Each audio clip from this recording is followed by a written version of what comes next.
Congress party ने आज़ादी के बाद शुरू में केंद्र व अधिकांश राज्यों में भी अपने लंबे अरसे तक रहे शासनकाल के दौरान अपनी हीन व जातिवादी एवं पूंजीवादी मानसिकता को त्याग कर यदि देश व आम जनहित में तथा कमजोर वर्गों के हितों में भी पूरी ईमानदारी से कार्य किया होता और विशेषकर कमजोर वर्गों के हित व कल्याण के मामले में परम पूज्य बाबा साहब डॉक्टर भीमराव अंबेडकर की सलाह को भी मान लिया होता, तो फिर ना तो बाबा साहब को अपने कानूनी मंत्री पद से उस समय इस्तीफा देना पड़ता तथा ना ही आगे चलकर कांग्रेस पार्टी को केंद्र व अधिकांश राज्यों की भी सत्ता से बाहर होना पड़ता तथा ना ही फिर कमजोर वर्गों के लोगों को मजबूरी में बीएसपी के नाम पर अपनी अलग से राजनीतिक पार्टी बनाने की जरूरत पड़ती। और अब ये कांग्रेस पार्टी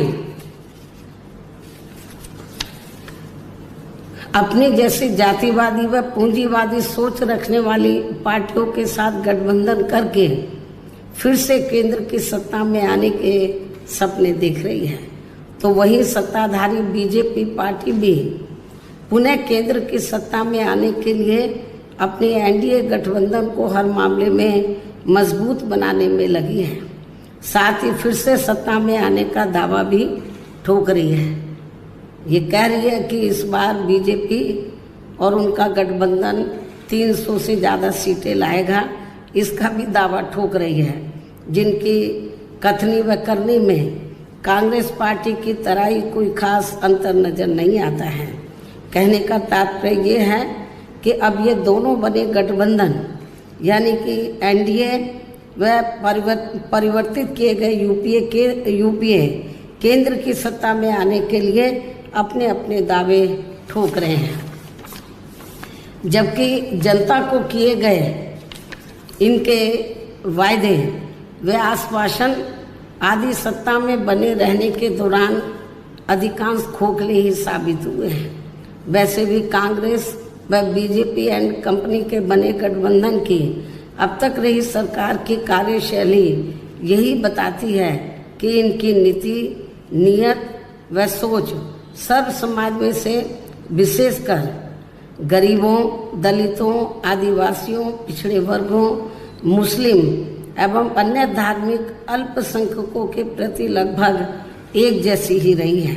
क्योंकि इन्होंने सत्ता में रहकर शुरू से इन वर्गों के मामले में अधिकांश कागजी खाना पूर्ति ही की है तथा जमीनी हकीकत में इनके लिए कोई ठोस कार्य नहीं की है। लेकिन जब ये लोग सत्ता से बाहर हो जाते हैं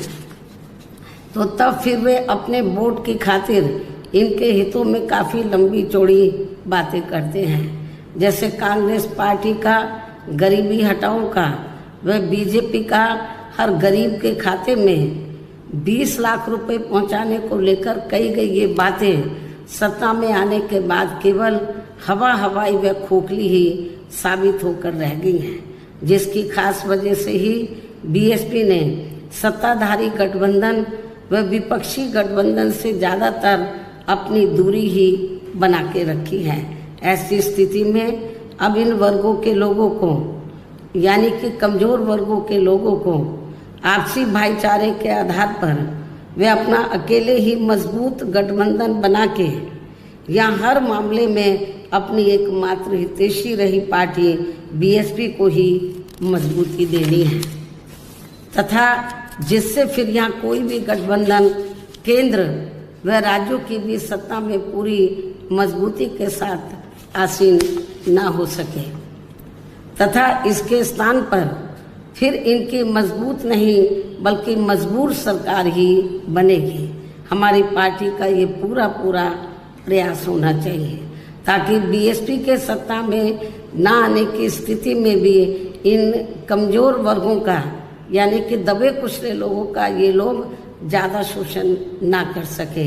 इतना ही नहीं बल्कि ऐसी स्थिति में बीएसपी को भी सत्ता में आसीन होने का मौका मिल सकता है। और जब तक हम लोग अकेले अपने बलबूते पर खड़े नहीं हो पाते हैं, इसलिए इन सब बातों को ध्यान में रखकर अब बीएसपी को लोकसभा चुनाव में व इससे पहले राजस्थान, मध्य प्रदेश, छत्तीसगढ़ व तेलंगाना आदि राज्यों में होने वाले विधानसभा चुनाव में भी अकेले ही चुनाव लड़कर अपनी पार्टी का बेहतर रिजल्ट लाना होगा। लेकिन बीएसपी पंजाब, हरियाणा आदि इन राज्यों में वहाँ की रीजनल पार्टियों के साथ मिलकर जरूर चुनाव लड़ सकती है, बशर्ते अब वर्तमान में उनका एनडीए व परिवर्तित किए गए यूपीए से भी कोई संबंध नहीं होना चाहिए। इसके साथ ही पार्टी के लोगों को हर स्तर पर सत्ताधारी गठबंधन व विपक्षी गठबंधन के सभी साम दाम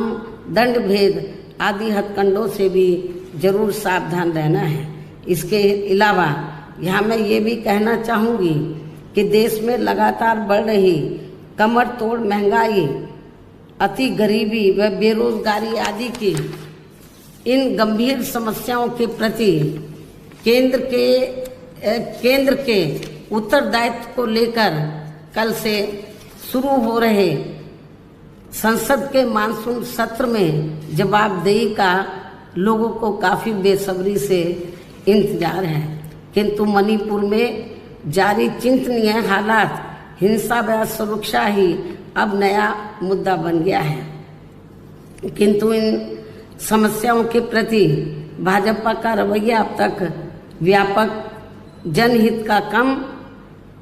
तथा अपने राजनीतिक स्वार्थ का ज़्यादा देखने को मिल रहा है, जिस कारण देश से जुड़े इन मामलों का जटिल बने रहना अति दुखद है। जबकि देश की प्रगति लोगों की उन्नति में ही निहित है, जिस पर पूरा ध्यान केंद्रित करने की भी सख्त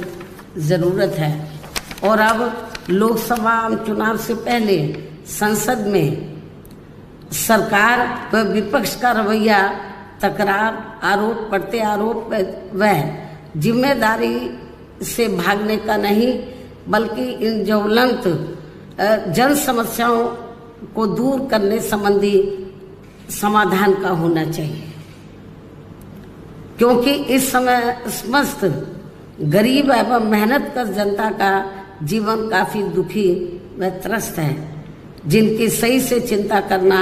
सभी का दायित्व भी बनता है। अंत में अब मैं अपनी बात यहीं समाप्त करती हूँ। धन्यवाद। जय भीम व जय भारत।